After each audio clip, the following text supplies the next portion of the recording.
Nire alabek egin dituzte auzoan lagunak. Ezagutzen dute auzo herria, ez bakarrik beraien gelakoak, eta auzoa propio sentitzen dute, eroso sentitzen dira, horrek bere parte sentitzen dira. Auzoan propio sentitzean, niretzako kristona abantaila dela, eta gero bereziki hori esan duzuna, beraien arteko harremana ez direla sentitzen klase batekoa, baizik eta ikastola batekoa.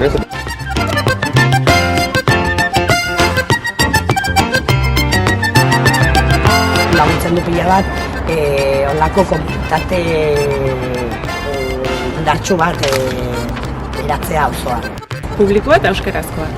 Orduan egin ziguten euskararen oparia, eta esaten nuena orain ere gaur egun gure seme-alabek badute auzoaren oparia, zorionez biak esaten aldituzte aldi berean.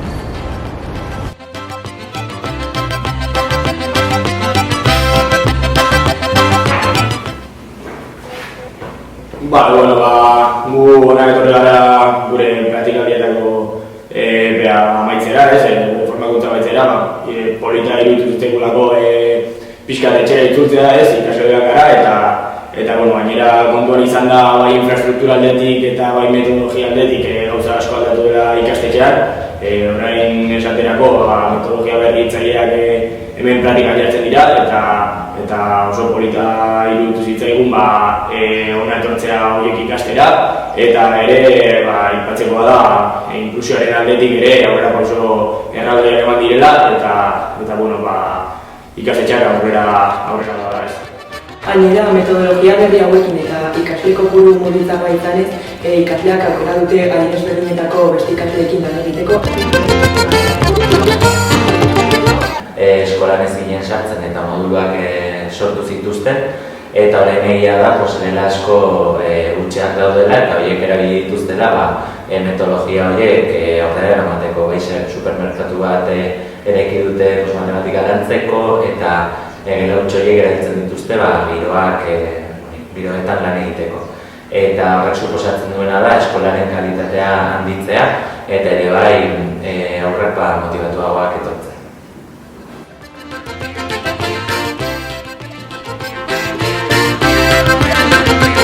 Son profesional porque es la escuela del barrio que ofrece el modelo D y que nos permite a nuestros hijos aprendan el euskera como cuarta idioma.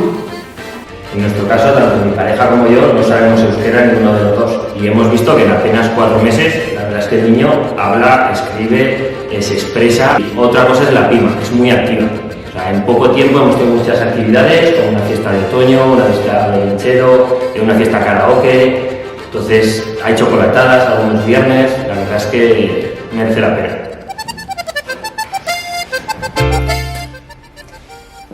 Bueno, después de 9 años aquí en Santuzela y Castetxe, nos paramos a pensar cómo ha sido la escolarización de nuestra hija mayor, de Izaga. El proceso de escolarización en estos 9 años ha sido un sentirnos acompañadas en lo que son las etapas de la crianza. Y la escuela está muy vinculada al instituto. Cuando están aquí los chiquis les llevan al instituto a ver presentaciones que hacen los alumnos de primer año, el tema de la corrica, y el sistema de enseñanza que tienen aquí en la escuela es bastante similar al que utilizan los primeros años en el instituto. Ikasle ohia izan da nire semeentzat ni bizitako bizipenak nahi nituen.